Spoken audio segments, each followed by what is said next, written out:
sa Pilipinas. NBC Manila Broadcasting Company. DZRH, member, kapisanan ng mga broadcaster ng Pilipinas. Oras sa Father Jerry Orbos, alas 4:12. Uy! Nakapag-break ka na ba? Nakapag-relax ka na ba?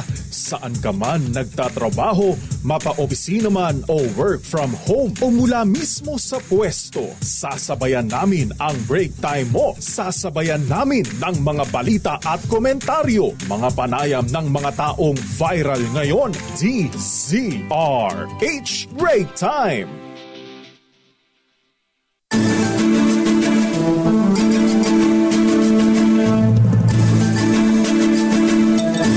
Magandang hapon, Pilipinas. Ako po si Deo Macalma. Ako naman po, Thea Pecho Corpuz. At narito ang headlines ng ating mga balita ngayong araw ng Huwebes, June 12, Independence Day. At sa ating mga headlines, low pressure area sa Northern Luzon, lumaki ang tsansang maging ganap na bagyo. Ika-127 selebrasyon ng Araw ng Kalayaan pinamunuan ni Pangulong Bongbong Marcos Jr. Kongreso binueltahan ng labor groups dahil sa natenggang wage hike bill. Samahan ng mga eksperto sa konstitusyon umalma din sa naging pagtrato ng Senado sa impeachment raps laban kay Vice President Sara Duterte. Registration na mabutante para sa barangay at SK elections maaaring pagpaliban ng COMELEC. Gun ban sa bansa, binawi na. Pilipinas inalis na ng European Union sa lista ng mga bansa na may seryosong problema sa money laundering.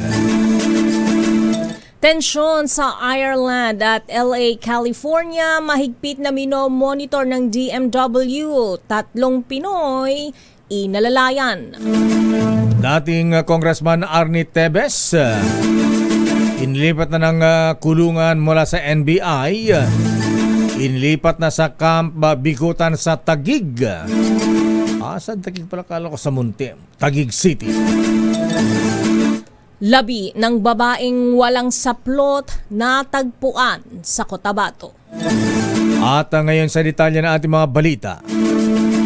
Malaki ang tsansa maging ganap na bagyo ang namataang low pressure area sa bahagi ng Northern Luzon.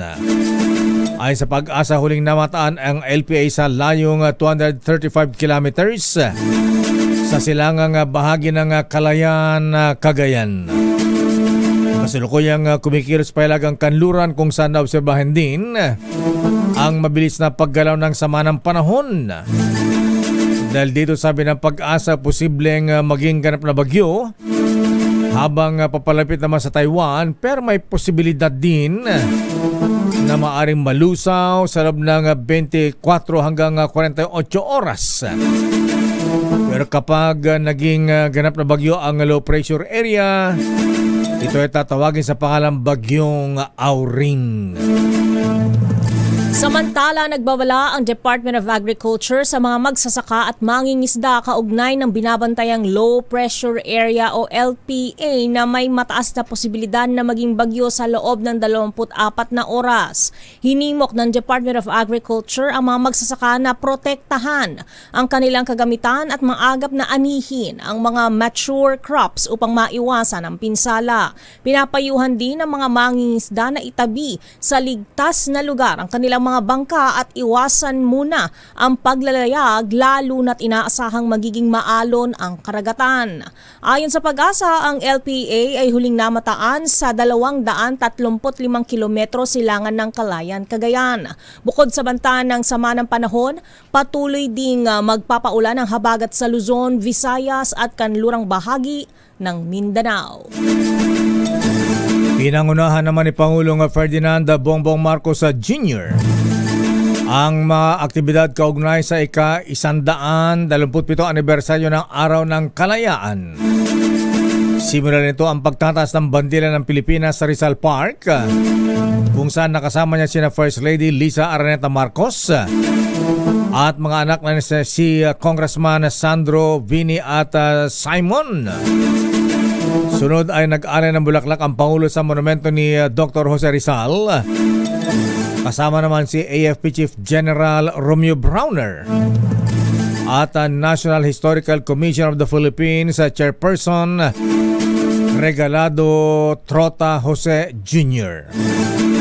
Pagkatapos ng commemorative rites, ginanap ang Parada ng Kalayaan 2025 sa Quirino Grandstand, kung saan itinampok naman ang mahalagang kasaysayan sa mga pinagdaanan ng bansa para makamit ang kasarinlan.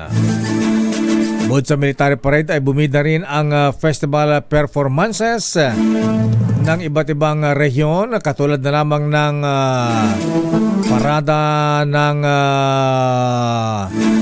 iba't ibang rehiyon, iba't ibang tema, katulad ng parada ng Reyna o Aliwan Festival. Ayan. Ano yung sa Iloilo? Dinagyang. Ayan, Dinagyang Festival.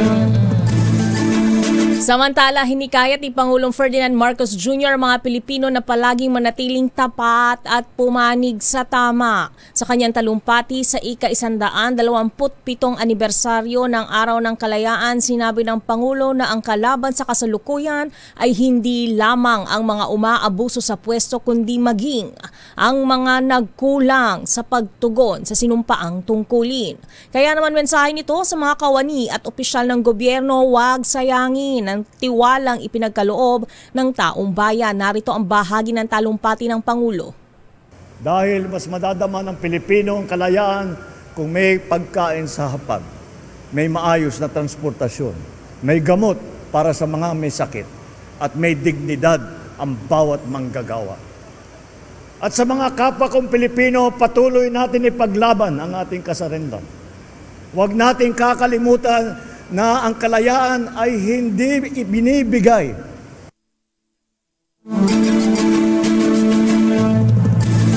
Samantala, nanawagan si Vice President Sara Duterte Carpio sa taong bayan na ipaglaban ng kalayaang tinatamasa ng bansa at huwag itong isuko sa mga taksil at sa mga walang malasakit sa kapwa Pilipino. Sa kanyang video message sa Araw ng Kalayaan, sinabi ni VP Sara na hindi ipinaglaban na mabayani ang kasarinlan ng bansa para lang muling maging alipin ng iilan. Ganito ang mensahe ni Vice President Sara Duterte Carpio.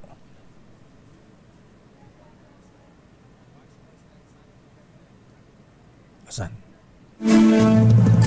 Bagamat nasa Malaysia ngayon para sa personal na biyahe, kasama ang kanyang pamilya, nakadakda pa rin dumalo si Vice President Sara sa selebrasyon ng Araw ng Kalayaan at magipag-dialogo sa mga overseas Filipino workers sa Malaysia. Pakinggan natin ang Vice Presidente Sara. Hindi tayo lumaya para masadlak lamang sa pagdurusa ang ating bansa.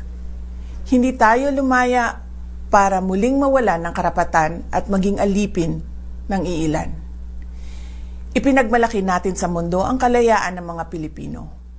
Huwag nating isuko ang kalayaang ito sa mga taksil at walang malasakit sa ating mamamayan at sa ating bayan. Patuloy nating ipagtanggol ang ating kalayaan at kinabukasan mula sa mga mapangalipin. Ang lahat ng ginagawa natin ay para sa Diyos, sa bayan at sa bawat pamilyang Pilipino. Samantala, deklarado ng National Capital Region Police Office o NCRPO na generally peaceful ang pagdiriwang ng ika-127 anibersaryo ng Araw ng Kalayaan sa National Capital Region. Sinabi sa DZRH ni NCRPO Director Major General Anthony Aberin, walang naitala na anumang untoward incident sa selebrasyon. Mahigit 9,000 pulis ang idineploy sa Metro Manila upang siguruhin ang mapayapa at maayos na pagdiriwang ng kalayaan kalayaang ngayong 2025. Sa mensahe ng Regional Community Affairs and Development Division ng NCRPO, hinimok nito ang sambayanang Pilipino na magbigay pugay sa sakripisyo ng mga bayani upang matamasa natin ang kasarinlan. Hinikayat naman ni Southern Police District Director Brigadier General Joseph Argelies ang mga Pilipino na alalahanin ang pagbubuwis buhay ng mga bayani at ipagdiwang ang kalayaan na kanilang ipinaglaban. Flash Report. Flash Report! May report si Grace Vera Sansano. Abay, aksidente sa Talavera, Nueva Ecija. Dalawang katao ang nakabulagta ngayon sa kalsada. Abay, sanay buhay. Arrest number 25, Grace Sansano, please come in. Yes, Lakay Deo, sa ngayon ay isinugod ang ilan sa mga sakay nga nitong tricycle matapos na magkaroon ng isang aksidente sa bahagi nga ng bypass road sa bayan ng Talavera. Nangyari ito mga pasado 1:00 ngayong hapon. Bagamat medyo nahirapan ang isinasagawang rescue ng mga tauhan ng Philippine National Police ay nakikita naman sa ilang mga netizen na nag-upload nito sa social media na tatlo, Lakay Deo, yung mga nagtalsikan na sakay nitong tricycle. At ang isa pa nga ay na pumailalim pa sa gulong ng 10-wheeler truck. At ayon nga dito sa pakikipag-ugnayan natin ngayon sa PNP Talavera ay nandun na ang mga tauhan ng PNP para nga mag-imbestiga. So mamaya magkakaroon tayo ng follow-up report hinggil sa bagay na ito. Ito si RH25, Grace Vera Sansano, una sa Pilipinas, una sa Pilipino. Samantala, pinangunahan naman ni Chief Justice Alexander Gesmundo ang pagdiriwang ng 127th anniversary ng Araw ng Kalayaan sa Aguinaldo Shrine sa Kawit, Cavite. Mismong si Chief Justice Gesmundo ang nagtaas din ng watawat ng Pilipinas sa makasaysayang balkonahe ng bahay ni President Emilio Aguinaldo kung saan idineklara ang kasarinlan ng Pilipinas noong taong 1898. Nagkaroon din ng wreath-laying ceremony sa puntod ni dating Pangulo General Aguinaldo na sinabayan din ng 21 gun salute. Sa kanyang talumpati, sinabi ng Chief Justice na hindi lang dayuhan na gustong sakupin ang bansa ang ating kalaban, kundi ang katiwalian, kawalan ng pakialam at pang-aabuso sa sarili nating bakuran. Hindi anya gantimpalang ibinibigay ang kalayaan at hindi ito natapos sa digmaan kundi dapat pa rin pinagtitibay araw-araw at itaguyod ng taong bayan para sa makatarungang lipunan.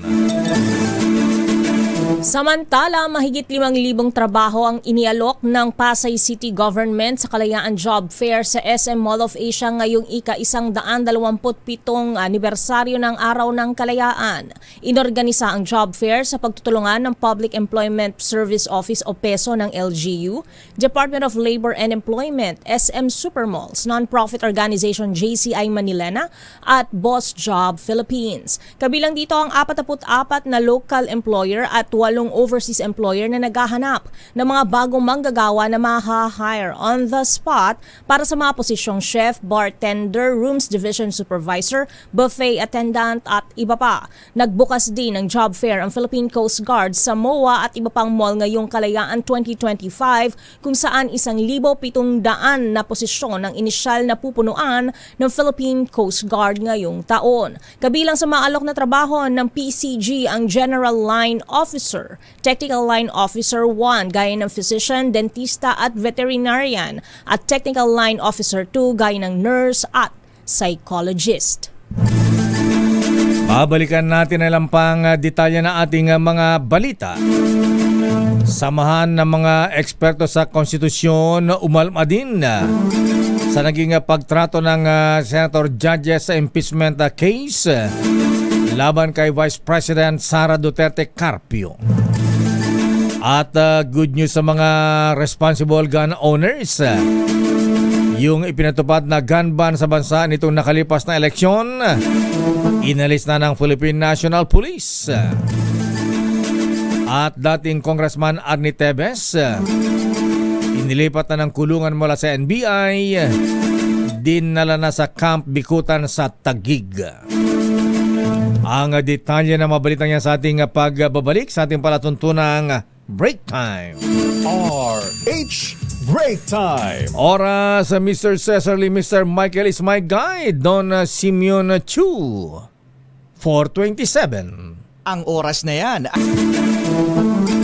Oras, Miss Teya. Alas 4:34.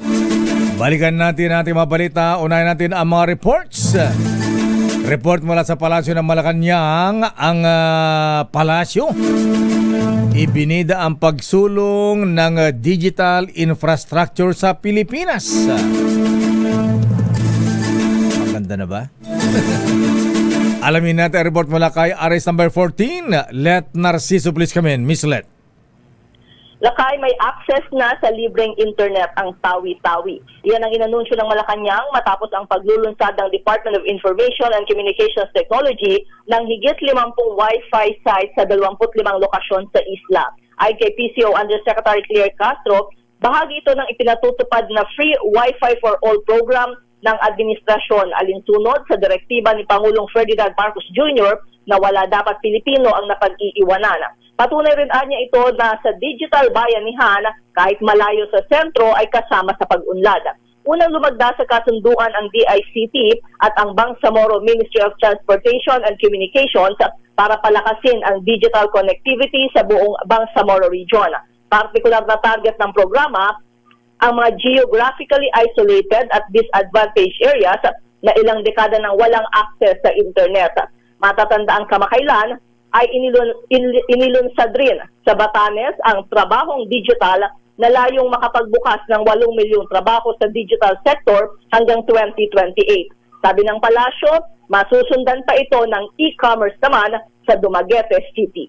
Ito si Let Narciso para sa DZRH. Una sa Pilipinas, una sa Pilipino. Anong oras yung Van de Honor? Ano inaasahan natin sa Van de Honor mamaya? May announcement ba ang Pangulong Marcos? Alas 5 ngayong hapon yan, Lakay. At aabangan natin, siyempre, magsasalita dyan ang presidente. Magbibigay muli siya ng mensahe. Akala ko kakanta ulit ng You Are Wonderful Tonight. Di ba Beatles, Lakay? Beatles. Parang hindi pa kumanta si presidente, Lakay. Eric Clapton yun. Mas gusto niya yun. Okay. Iba-iba sa tatay. Dati, ano ba si presidente? Millennial ba o ano to? Anong hindi ba boomer na Lakay? Baby boomer. Iba ang kinakanta ng tatay niya noong araw, ang Apo Perdi dahil sa'yo. Ayan, naranyag abulan. Mga ganyan. Ilocano yun. Kaya nga. Iba ang Apo Bungit. Ayan. Iba ang genre niya, Lakay. Oo, mga ano bang klase ng kanta, mga Eric Clapton, mga ganyan, rock? Hindi Lakay. Mellow rock. Yeah. Maraming salamat, Miss Let. Balik sa inyo, Lakay at Listea. Samantala, Senado binatiko sa pagbaliwala sa kapakanan ng mga manggagawa matapos hindi aksyonan sa BICAM ang wage bill. Idetalyo mo ang balitang yan, RH12. Milky Rigadan. Manang Milky. Lakayatea, ayon sa Bubit? Kamara, kinakampihan umano ng karamihan sa mga senador ang mga negosyante at walang pakialam sa benepisyo ng mga manggagawa. Sentimiento ito ni House Deputy Minority Leader Franz Castro matapos hindi makonvene kagabi ng Senado ang Bicameral Conference Committee sa issue ng legislated wage hike sa mga minimum wage earners sa buong bansa. Ang kay Castro, halatang pinapanigan umano ng Senado ang interes ng mga negosyante at hinahayaan ng mamatay ang pagpapatibay sa wage bill. Kiti Castro, habang pinapalusot ng Senado, ang anya ay mapagsamantalang tulad ni Vice President Sara Duterte, lalo namang pinagkakait ang konting benepisyo ng ating mga manggagawa. Sabi ni Castro, ang 100 pesos na inaalok ng Senado ay insulto sa mga manggagawang Pilipino. Anya, hindi ito sapat para sa taas ng presyo ng mga bilihin at mas inaalala pa daw ang mga negosyante kaysa ang pamilyang gutom. Kagabi ay sinadya adjournment na o huling araw na ng sesyon ng 19th Congress at bigong maisabatas ang wage bill. Kumpara sa Senado, ang bersyon ng Kamara ay 200 legislated wage hikes sa lahat ng minimum wage earners sa buong bansa. Sa ilalim ng House Bill 11376 o Wage Hike for Minimum Wage Workers Act. Mabebenepisyohan sana ito ang tinatayang 5 million minimum wage earners sa buong bansa. Ang panukala ay matagal lang nilalabi sa dalawang kapulungan ng Kongreso pero ngayong 19th Congress lamang ito pumasa sa third and final reading. Ako si Milk Reguna nagulat para sa DCRH, una sa Pilipinas, una sa Pilipino. Maraming salamat Manang Milky. Samantala, bagong offshore patrol vessel BRP Raha Sulaiman pinasinayaan ng AFP. Kaya bang humabol ng Chinese vessel ng China? Coast Guard ng China? Alamin natin report mula kay Aris number 52, Edniel Parosa. Edniel. Kasabay lakay na ika-127 paggunita sa araw ng kasarinlan. Opisyal na rin inilunsad ng Sinatahang Lakas na Pilipinas ang pinakabago nitong offshore patrol vessel na BRP Raha Sulaiman. Inilaunch sa Ulsan, South Korea ang una sa 6 na Sulaiman class OPVs na gawa ng Hyundai Heavy Industries. Mismong si AFP Chief of Staff General Romeo Bronner Jr. ang sumaksi sa ship launching ng PS-20 na inaasahang makatutulong ng gusto sa pagdepensa ng bansa sa karagatan. Sa kanyang mensahe, binigyang diin ni General Bronner na marka ito ng bagong yugto sa kasaysayan ng Philippine Navy na mapalalakas pa ang operational capabilities lalo na sa karagatan. Ipinangalan ng barko sa kilalang katutubong leader na si Raha Sulaiman bago ang panahon ng kolonyalismo, indikasyon ng makabagong katapangan at katatagan ng Pilipino. Batay sa mga naunang ulat, nagkakahalaga ng 30 bilyong piso ang 2022 deal na pinagmula ng BRP Raha Sulaiman na inaasahang maide-deliver ng tuluyan sa bansa sa susunod na taon. Ito sa Edniel Parosa, nag-uulat para sa DZRH. Una sa Pilipinas, una sa Pilipino. Maraming salamat Edniel. Samantala, babaeng may online libel case arestado ng PNP Eastern District Cyber Team sa Taguig City. Idetali mo ang balita RH27 Noche Kakas Noche. Miss Teat Lakay, inaresto ng mga operatiba ng PNP Eastern District Cyber Response Team ang 41 anyos na babae na wanted sa kasong online libel sa Upper Bikutan na lungsod ng Taguig. Inilala ang wanted na si alias Ali, 41 anyos. Sinilbihan ito ng warrant pa rin sa lungsod dahil sa paglabag sa Republic Act 10175 o ang Cybercrime Prevention Act of 2012.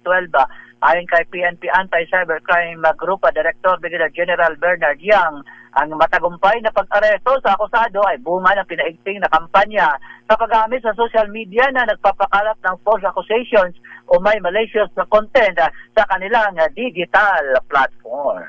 RH27 na tirakas DCRH, una sa Pilipinas, una sa Pilipino. Maraming salamat, Noche Kaka. Samantala, dapat sundin at igalang ng Kamara ang desisyon ng Impeachment Court na ibalik, i-remand ang Articles of Impeachment laban kay Vice President Sara Duterte Carpio. Ito ang sinabi ni Senate President Francis Escudero matapos sabi ni House Speaker Martin Romualdez na lubhang nakababahala ang ginawa ng Senado na ibalik ang impeachment complaint sa Kamara. Narito ang paliwanag ni Senate President Escudero. Ganampasan ng impeachment court bilang mga taga-usig, dapat nilang galangin at sundin yun. Pareho din sa parte ni VP Sara, dapat galangin at sundin din niya yung summons na iniso ng impeachment court. Sa ambo sa interview kay Escudero sa Malolos sa Bulacan, nilinaw nito na ang komento na iba na mayroong deadlock sa pagitan ng dalawang kapulungan ay dahil sa ginawang pagbabalik ng impeachment complaint sa Kamara. Ganito ang paliwanag ni Chis Escudero. Hindi deadlock ang tawag doon dahil ulitin ko, impeachment court ang Senado, hindi ito magkaparehong ahensyang magkapantay tulad ng Kamara at ng Senado. Impeachment court ng Senado at taga-usig sila. Samantala, inalmahan din ng samahan ng mga eksperto sa saligang batas ang naging tugon ng Senado sa impeachment case laban kay Vice President Sara Duterte. Ayon sa Philippine Constitution Association, sadyang nakababahala ang desisyon ng Senado na ibalik sa Kamara ang reklamo kontra sa pangalawang Pangulo. Sinabi ni dating Supreme Court Chief Justice Renato Puno, chairman ng PhilConsa, na bukod sa grave abuse of discretion, ang ginawa ng Senado ay posibleng maging daan upang makompromiso ang diwa ng constitutional democracy. Ipinahayag ni Puno na ang pag-remand ng reklamo sa Kamara ay katumbas ng pagtanggi ng Senado sa kanilang constitutional duty na aksyonan ang impeachment complaints. Binigyan diin ng dating mahistrado ng Korte Suprema na hindi maaaring alisin o kahit ipagpaliban ng Senado ang kanilang jurisdiction bilang impeachment court dahil ito ay kasama sa kanilang mandato. Samantala, maaga pa para sabing mayorya ng mga senador ang boboto para sa acquittal ni Vice President Sara Duterte Carpio. Ito ang sinabi ni Congresswoman Jervil Luistro ng Batangas kasunod ng pagboto ng mayorya ng mga senator o judges sa motion na ibalik sa Kongreso ang impeachment case. Ayon kay Luistro, hanggat hindi nila natapos ang presentation ng mga ebidensya, hindi pa masasabing nanalo na ang defense team. Tawag niya naman ng pagbalik sa articles of impeachment sa Kamara. Sinabi ni Luistro na hindi pa nila kakailanganin ng saklolo ng Supreme Court. Una rito ay nagsumiti na ng motion for clarification ang Kamara sa Senado dahil nalalabuan naman sila sa utos ng impeachment court na ibalik sa Kamara ang articles of impeachment laban sa Vice President Sara Duterte Carpio.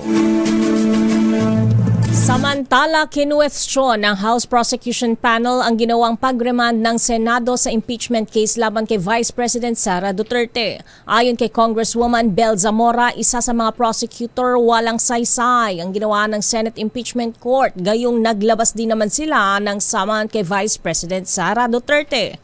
Paliwanag ni Zamora, nangangalugan nitong gumugulong na ang impeachment proceedings. Sa ngayon, kasadoan niya magmosyon ang prosecution panel para linawin ang hakbang ng Senado, pero nilinaw nitong hindi nila kokontrahin ang Senado. Sa kabila naman ng pag-adjourn ng 19th Congress, tiniyak ng opisyal na gugulong pa rin ang impeachment kahit walang special session.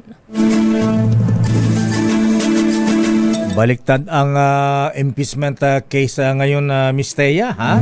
Lakay. Nung inimpeach si Chief Justice Renato Corona. Ayan. Ay ang gusto nilang mahatulan ng guilty, ha?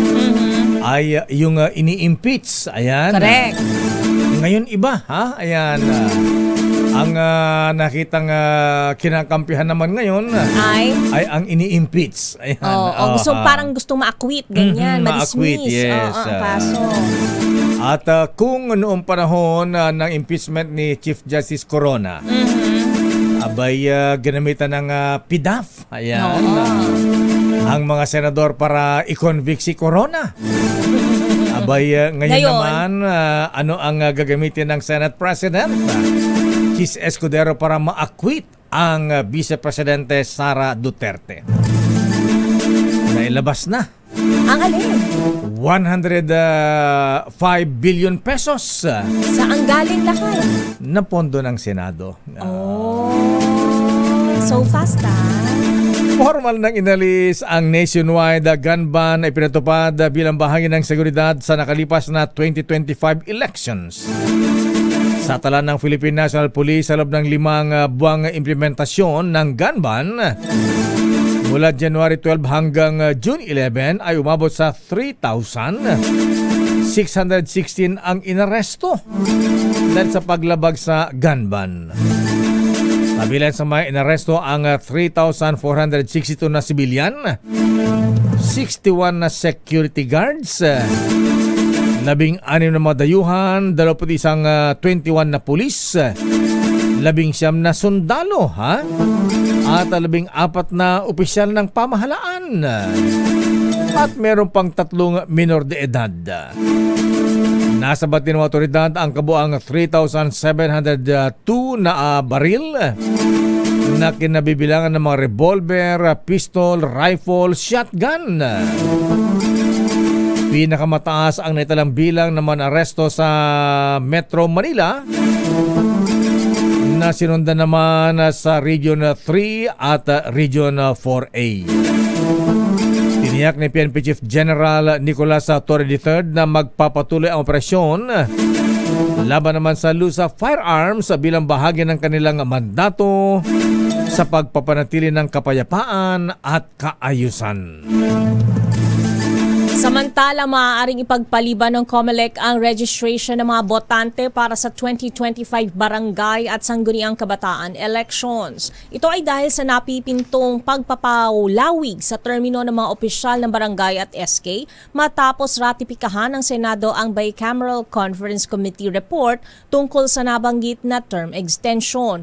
Mula sa 3 taon nakapaloob sa Bicam report na gawing 4 na taon ang termino ng mga naturang opisyal. Bukod pa sa pagpapaliban ng BSK elections sa unang Lunes ng November 2026 sa halip na ngayong taon. Ipinahayag ni COMELEC Chairman George Garcia na dahil sa naturang development, posibleng ma-postpone ang voter registration sa BSK elections na nakatakda sa Hulyo, lalo na kapag inaprubahan ni Paulong BBM ang proposed measure. Ito na Attorney Nelson Borja, birthday boy. Raymond Dadpaas. Abay, kung ang Kongreso o Senado ngayon, kung ang impeachment laban kay Corona ay ginamitan ng power of PDAF, ayan. Baka naman daw ay gamitin ng power of the purse ng Senado dahil umabot na, inilabas na pala Raymond. Mali pala ako, 150 billion pesos na budget ang inirelease na ng Department of Budget and Management para sa Senado. Wow! Kung noong impeachment ni Corona, bumahaan ng PDAF sa mga senador, ano naman kaya ang babaha sa Senado ngayon, Raymond? Ha? Dahil inilabas na pala ang 150 billion pesos na budget ng Senado. Alamin natin, report mula kay Raymond Dadpaas. Pero hindi pala yan na report. Withdrawal ng suporta ng Kamara de Representantes sa Magna Carta for BHW. Barangay Health Workers. Ayan, Barangay Health Workers. Parang party list ni Dr. Minggita Padilla. At legislated wage bill. Ginastigo ng mga senador. Raymond Dadpaas, please come in. Raymond. Mayor at Ms. Thea, pinaasa lamang ng mga congressmen ang ating mga barangay health workers o BHWs at ating mga minimum wage earners. Ito ang deklarasyon nila Senador J.B. Ejercito at Senador Juan Miguel Mig-Zubiri matapos iatras ng Kamara ang pagsuporta sa Magna Carta for BHWs at sa pagtaas ng sahod ng mga minimum wage earners kada araw. Ayon kay Senador Ejercito, nangako ang kanilang mga counterparts sa Kamara na i-adapt na lamang ang bersyon ng Senado para sa mga BHWs. Ngunit bigla nilang binawi ito isang araw bago magsara ang sesyon ng 19th Congress kagabi. Sabi ni Ejercito, lubha siyang nalungkot dahil matagal na itong hinihintay ng mga BHWs na kanyang tinawag na overwork ngunit underpaid na mga manggagawa sa gobyerno. Narito si Senador J.B. Ejercito. Sa kasamaang palad po sa pagbawi na makasama natin mula sa House of Representatives ng kanilang acceptance ng Senate version. Ito ay mistulang hakbang patras para sa tuluyang pagsasabatas ng panukalang nating ito. Mr. President, matagal na pong inaantay ito ng ating barangay health workers, whom I consider one of the most overworked yet undercompensated. Sila po ang ating talagang frontliners at nakita natin ang kanila pong dedikasyon, ang kanila pong serbisyo, lalo na noong panahon ng pandemya. Umulan man o umaraw, kinakagat pa ng aso at tinahabol pa. Ang ating BHWs ay nandyan para magtrabaho upang pangalagaan ang ating kalusugan. Nakiisa dito si Senador Zubiri dahil sa paniniwalang nararapat lang na suklian ang serbisyo ng mga BHWs. Idinagdag pa nito ang kalintulad na nangyari din sa legislated wage hike bill. Ipinilit ng mga congressmen ang kanilang 200 peso wage hike kontra sa 100 piso sa Senado. Paniwala ni Zubiri, kahit inaprobahan nila ang 200 peso wage hike ay tiyak i-veto ito ng Pangulong Bongbong Marcos dahil hindi kakayanin ng mga small and medium enterprises. Mahigit 1 taon nang inaprobahan nila ang 100 peso wage bill, ngunit hindi kumilos ang Kamara. Sa report ni Senador Joel Villanueva na siyang chairman ng Senate Committee on Labor, nangako ang kanilang mga counterparts sa Kamara na i-adapt ang 100 peso wage bill, ngunit nagbago ang isip sa huling araw ng kanilang sesyon sa 19th Congress. Narito naman si Senador Mig Zubiri. We'd like to inform all the workers, laborers, minimum wage earners that the Senate did its best to fight for the rights and of course, the fiscal incentive of having another 100 pesos a day minimum wage increase in their salary. Naawa po ako sa kanila. Again, I'm also disheartened with the fact that they don't want to negotiate with us. Obviously, if we adopt the 200 peso minimum wage bill, mavivito ni Presidente yan. Definitely that will be vetoed. And if that will be vetoed, we torpedo the measure and it looks bad on everyone. So, Mr. President, I just want to put that on record, that the Senate has stood up and fought for these sectors. Unfortunately, our friends in the House have not been very accommodating on this issue. Si Senador Juan Miguel Mig Zubiri. Ito si Raymond at para sa DZRH sa Pilipinas, una sa Pilipino. Raymond. Marami nagulat doon sa 18-5 na boto para ibalik sa Kamara ang articles of impeachment. Meron bang inalok na mga PDAF? What's in it for the 18? Kahit na kung meron man, Mayor, wala namang umaamin. Wala umaamin. Abay, kasi pagka impeachment, marami natutuwa pagka may impeachment bumabaha. Ayan.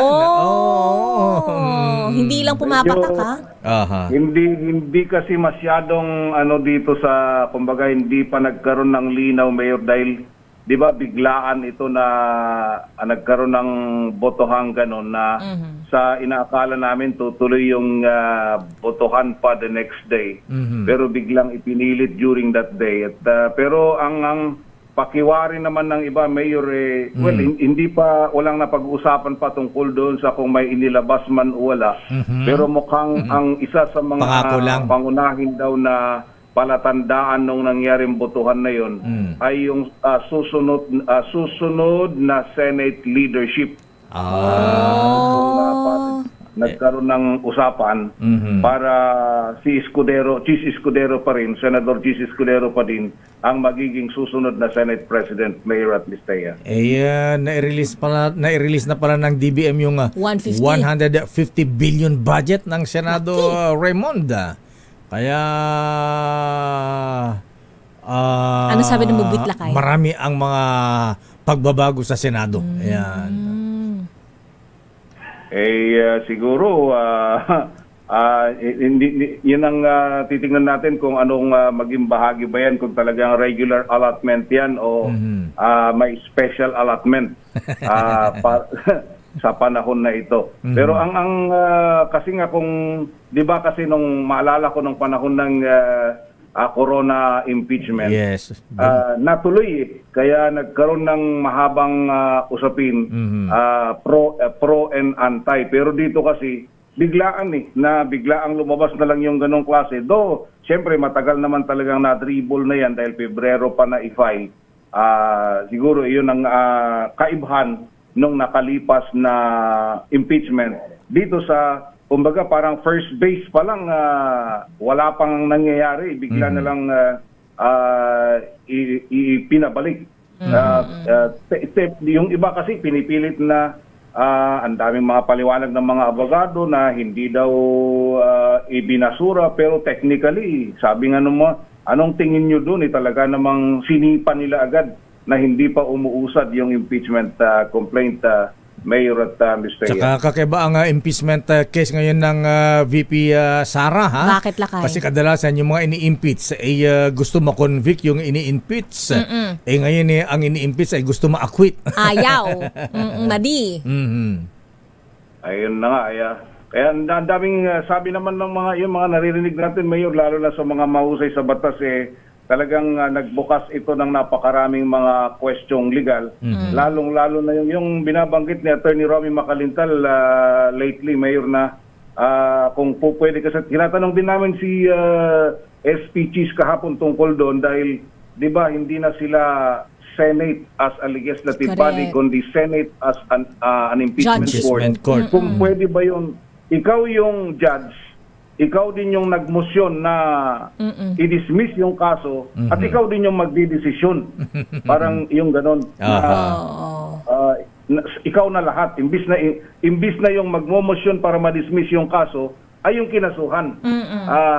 Hindi yung judge mismo ang nagmosyon para i-dismiss yung kaso na dinala sa kanila. Yan yung ang daming mga kontrobersiya, Mayor, tungkol dito na tsaka kaya ba ang impeachment, ang senator judges ngayon? Bakit? Dapat tatahimik sila, impartial, pero ngayon nag-aabogado na. Nag-aabogado tapos ang kondon, Lakay, hindi abogado yung nag-aabogado. Kaya tuloy nagkakaroon ng Holy Spirit naman daw. Ay! Kaya tuloy nagkakahamunan ng suntukan, nagkakambana. Ano? Ang gusto mo? Diyos ko. Yun naman, Mayor, akala niya hindi niya kakampi nung una. Ganun. Akala niya hindi niya kakampi nung pareho pala sila nakasama dun sa 18. Ayos na. Nag-sorry pa nga daw Nag-sorry nga, Mayor, kasi nga hindi niya akala na kasama pala niya sa 18 yung inaambaan niya. Yung una, akala niya ay kakampi sa kabila. Yung pala hindi niya alam, kakampi niya. Katropa pala. Kasama niyang senador. Sabihin mo na, Senator Joel Villanueva.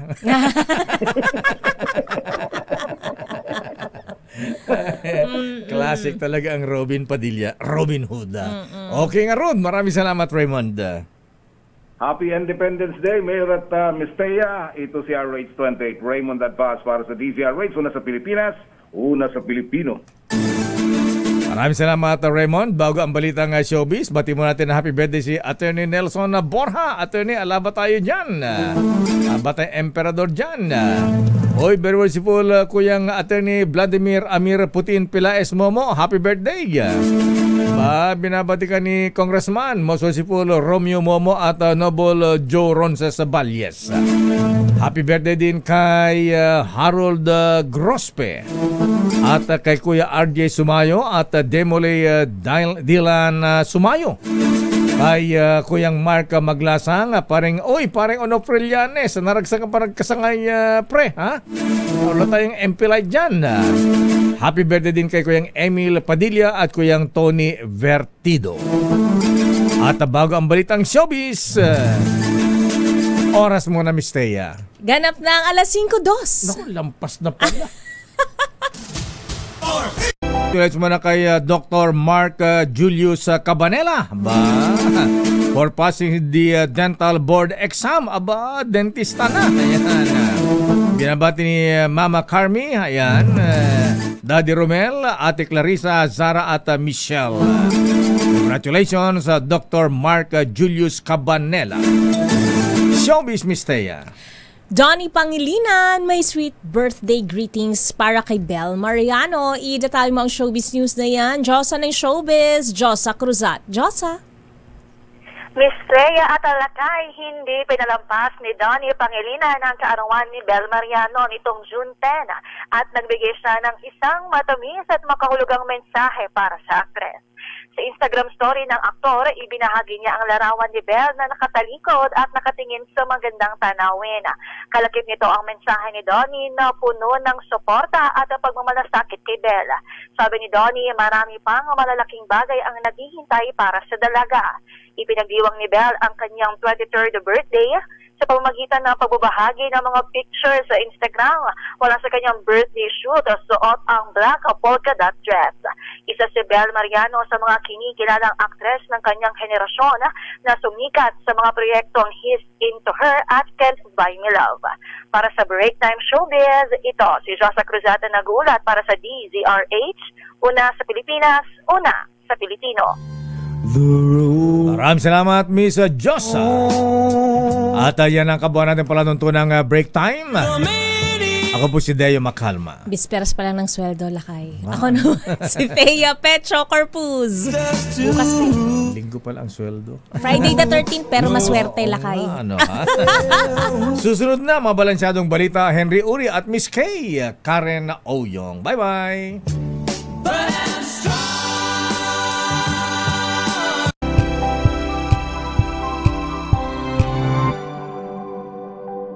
Wow, ang saya. Isang barangay na labada, puro mancha pa. Goodbye, pahinga. Mommy, isang laba lang yan sa Pride Bar Blue. May powerful stain-away enzymes na malupit sa dunit mancha. At di masakit sa kamay. Isang laba lang yan. Hello, pahinga. Hello, Pride Bar Blue. ACS. Galing-galing mo. Smart dishwashing paste ko. Pritong ulam na masebo.